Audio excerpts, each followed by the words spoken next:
Folks, after 4 grueling days of play at the 2025 Scrabble Players Championship, an absolutely shocking development occurred. Nigel made the finals. Are you shocked yet? Well, wait, there's a twist. It wasn't Nigel Richards, even though he was actually competing. Defending champion Mack Meller was at the top of the standings as the first finalist, looking to defend his title from the previous year, an extremely difficult and impressive feat. But right behind him was elite expert Nigel Peltier, who had rebounded from a 7-7 start with an absolutely scorching 10-2 second half to claim the other finalist position, including a round 28 victory against Nigel R to earn his final spot. Nigel P has a long track record of success at the national championship, so his success wasn't that surprising. And the best of 5 finals match between Nigel P and Mack for $10,000 and the championship title was an action-packed instant classic. Mack kicks off the series with his best move of Metope for 26, and with the first blank in hand but no bingos, Nigel overlaps with his own top play of Opa for 38. 3 sets of duplicates slow Mack down, though he has a solid play to dump all 3 with Del for 26, after which Nigel plays above for 20, shedding his clunky B and V. After Mack's co-led for 31, Nigel strikes with the first bingo of the series in booties for 77, while Mack draws the second blank and hits right back with his own top-scoring move of dinting for 79. Both players trade blows with the power tiles, with Nigel playing Jomon for 44 and Mack answering with Fez for 42, leaving several vowels. Holding an S, Nigel makes a fearless setup of Guru for 10, creating a dangerous spot where a bingo will hit hard. Mack has an S of his own, but no good way of using the spot himself, so he bides his time with Iota for 16. With a golden opportunity to connect on a bingo, Nigel's draw misses, and he's forced to play Lee for 10, setting up another lane. Although Mack doesn't connect on a 7 himself, he does spot his only playable bingo here of the 8-letter Ravisher for 66. Holding the excellent Reigns leave, Nigel draws AY, setting him back for another turn as he's forced to play his top move of Yay for 22. After drawing the Q, Mack is forced to leave the Guru's hook open for one more turn, playing Chi for 25 to shut down the top of the board instead. But for a 4th straight turn, Nigel fails to connect on a bingo and plays the solid Fur for 30 to stay in scoring range. Finally, Mack has a good blocking opportunity in Vow for 18, crippling the spot and leaving a barren board for Nigel, who fights on with excellent moves like Annex for 37, and after Mack's Rugate for 22 to block further, the very sharp Zek for 26, opening a new bingo lane that could be extremely difficult for Mack to block due to the dearth of A's and I's in the tile pool. Without those letters, Mack needs to take a weak score of only 12 points to shut down the lane, forcing Nigel to make another desperation setup of None, holding his S in reserve. This time, Mack can pounce with a clinching bingo of Tersely for 88 to surge far ahead, cementing his victory in the first game of the match. Looking to rebound in Game 2, Nigel gets a welcome sight in the form of the Z and both blanks and picks his best option of Zosters for 98 to jump out to a huge lead. Mack makes his top scoring response of Freeze for 36, and Nigel's second rack is quite a bit worse than his first, forcing him to play Coot for 21, keeping the toxic Q. Mack draws poorly to his MY leave and is forced into the uninspiring but best available option of U for 19, and Nigel draws an I and can play Cheese for 31. However, he wisely elects to play it further to the right to restrict the development of a larger swath of the board, which benefits him with a lead. Mack once again grabs as many points as possible with View for 37, shedding the clunky V and W, and here with reasonable looking scoring plays like Geta available, Nigel sacrifices some points for a better leave and even more favorable board position, setting up his S in another spot and preventing some of the 8-letter bingos Mack may have. As it happens, Mack is nowhere close to a bingo and grudgingly plays Amity for 24. This is yet again his highest scoring move, and opening the triple word score isn't as dangerous with Nigel signaling low point tiles with his previous move. With unplayable 7-letter bingos like tangles on his rack, Nigel wisely elects to blow up the rack and cover up that triple before Mack can with tangle for 33. The only other option worth considering could have been young for 18, keeping the fantastic AELST leave. Mack just can't catch a break with his draws, and with his rack going from bad to worse, he exchanges 6 tiles, giving Nigel the opportunity to answer with sharking for 78 to extend his lead further. Mack keeps battling, answering with Forb for 33, setting up his S in a lucrative spot, although Nigel can score very well in response with Fuji for 42. Mack plays Uta for 18 to take another crack at a big S bingo, but even with all consonants, Nigel recognizes the threat of such a play and simply plays Yearn to cut off that possibility now. With his situation increasingly dire, Mack makes a Hail Mary play of all for 10, setting up an even more dangerous S-hook, which Nigel quickly blocks with his top scorer of Tamp for 27. Mack can respond with the simple odd for 27, which looks solid, but instead he plays Uke for only 7. Why would he do this? Well, amazingly, Mack realizes that with his tiles playing off the U and E and drawing the H and one of the 3 I's would give him siphoned for 224, a play that would miraculously get him right back into this game. If Nigel blocks the other more obvious spots on the board, he even stands a decent chance of getting this play down. Indeed, Nigel's next play of Gru looks excellent to block the R of Zosters and the Sax hook in one move. Although Mack draws neither of the tiles he needs, he plays Bed for only 8 as a distraction, motivating Nigel to play Dev for 15 to shut down the new line. Mack does draw the I he needs, but instead of the H, he draws a second I and cleverly plays Devi for 8, reopening the blocked line and hoping once again for that miraculous H. Perhaps still unaware of the threat, Nigel plays Nip for 27, a good scoring and balancing play that sets himself up well to bingo again. And when Mack draws the usually welcome S instead of the precious H he needs, forcing him to dump it with freezes and woes for 25, Nigel does indeed draw another bingo in Broaden to well and truly put the game out of reach, even factoring in the siphoned possibility. If Mack had it now, he'd still be down by 50 points, so he throws up the white flag and plays X for 52. Of course, after Nigel's loads blocking the Broaden's hook for bingos like hairdos, Mack draws the H he was looking for the entire time. After an academic endgame, Nigel evens the series 551 to 344. In Game 3, Mack draws the first blank to open, but has poor tiles to go with it and plays Airy for 20 to dump both Ys. Rather than Boxer for 28, Nigel keeps it tighter with Loeb for 23, and without any playable bingos, Mack attempts to open more space with Until for 10. Nigel makes his clear top move of Zoo for 31, despite the duplicated R's and triplicated E's left over, and Mack answers with O to try and search for consonants to get that first bingo down. Nigel makes another very strong choice of Exude for 28, getting his own rack closer to a bingo, while Mack draws the balanced tiles he was looking for. With many 66-point bingos alongside Exude, he elects to play Ragtail, which is a very good choice on his part. This word is actually an adjective, and if Nigel doesn't know that, Mack can either bluff with an S-hook later on, or perhaps catch Nigel hooking it and win a turn via challenge. Nigel draws poorly to his balanced leave and plays the aggressive Or for 12, which blocks Mack's potential follow-up bingo of Kindling through the eye. He instead plays Nidal for 33, his top-scoring choice.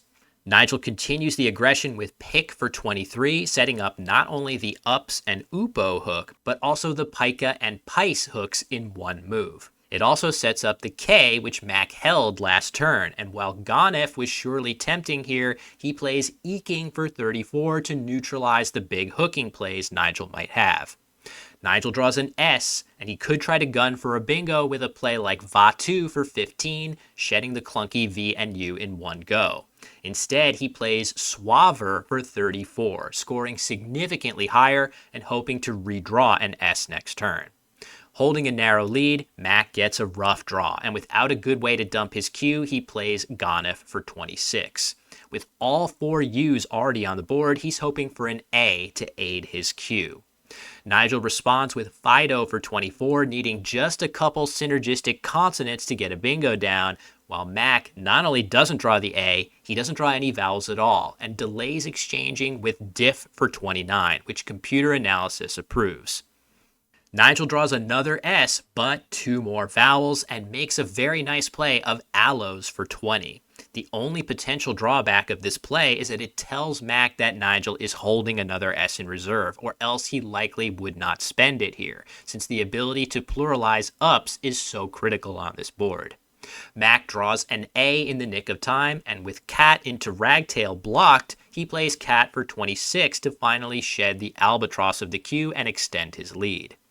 Nigel draws the second blank in the nick of time, and without any 7-letter bingos available, he spots a great 8-letter play in Nosedive for 80 to keep himself in the game.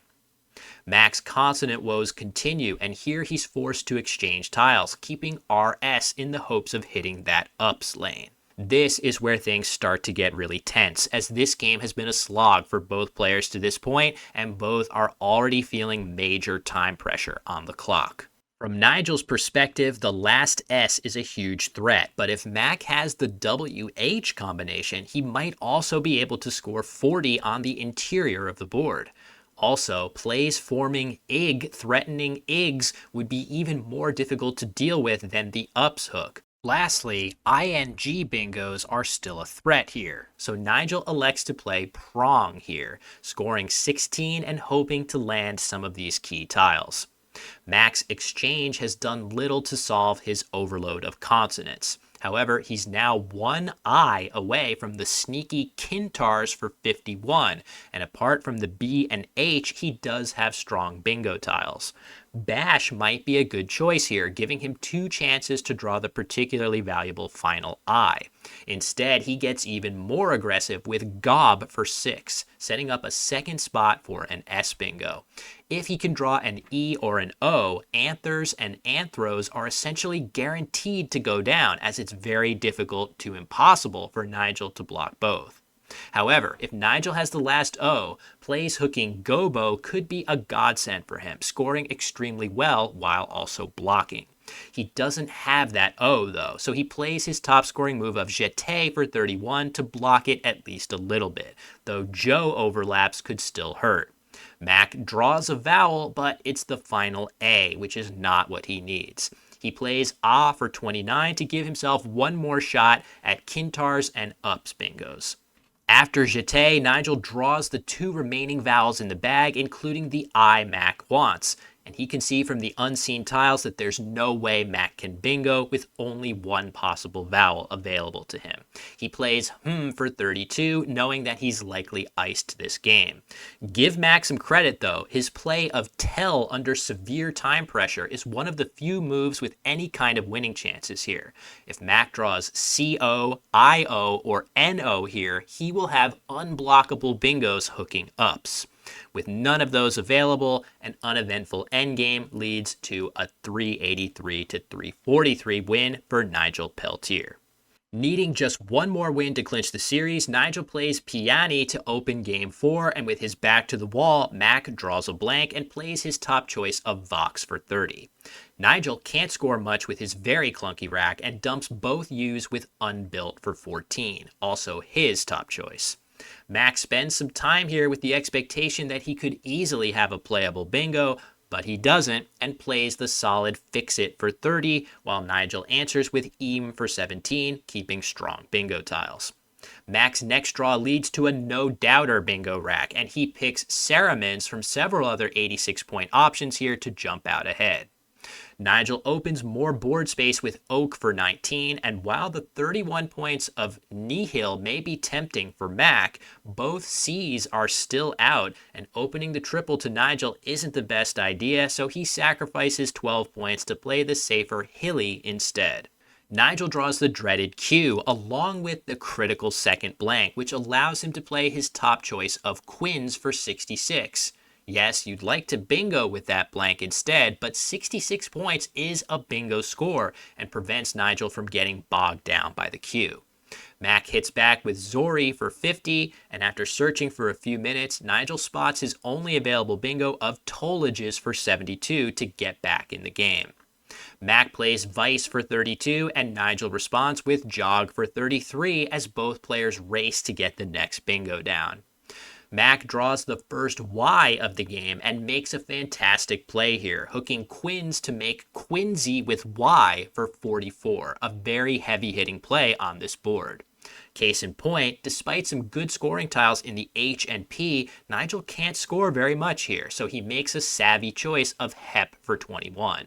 He's hoping to draw into a bingo through the E of Eam, but his play also makes 7-letter overlapping bingos a very strong possibility as well, giving him 2 areas of the board with realistic hopes.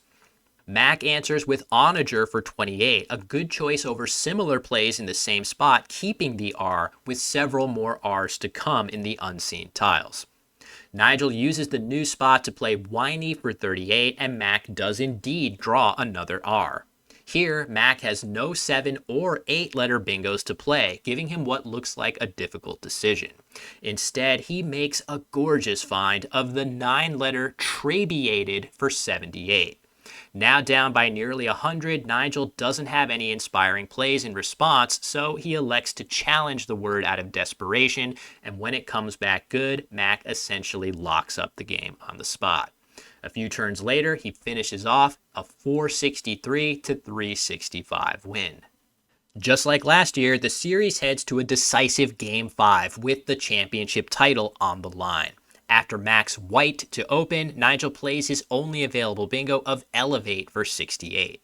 Mack's next move is the no-brainer of Was for 50, after which Nigel draws more good bingo tiles and finds by far his top scoring choice of Waterish for 86.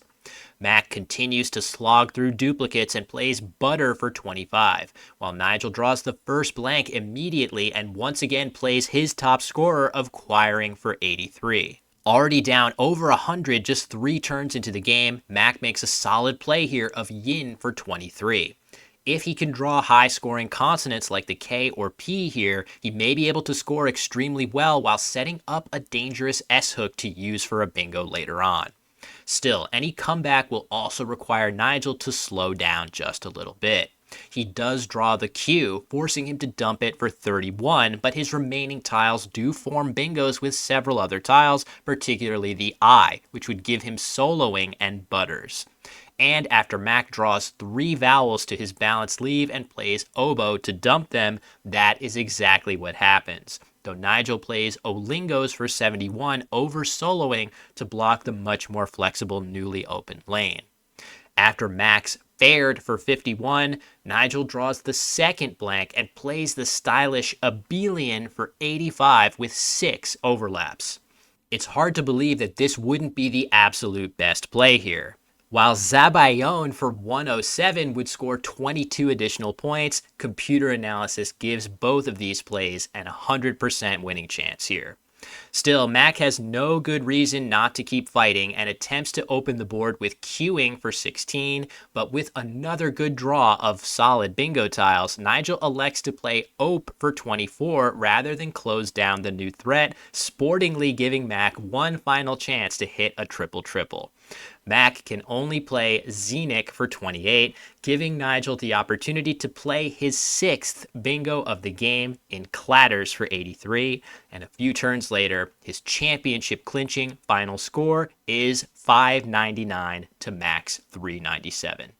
Although the final game lacked the drama of last year, it certainly did not lack for fireworks, with Nigel's dominant display putting an exclamation point on his amazing tournament performance. Mack Meller deserves tremendous credit for coming just one game away from doing something only Nigel Richards has ever done before him, successfully defend a North American Championship title. I definitely recommend heading over to his channel to watch his game-by-game recaps of the finals from his point of view.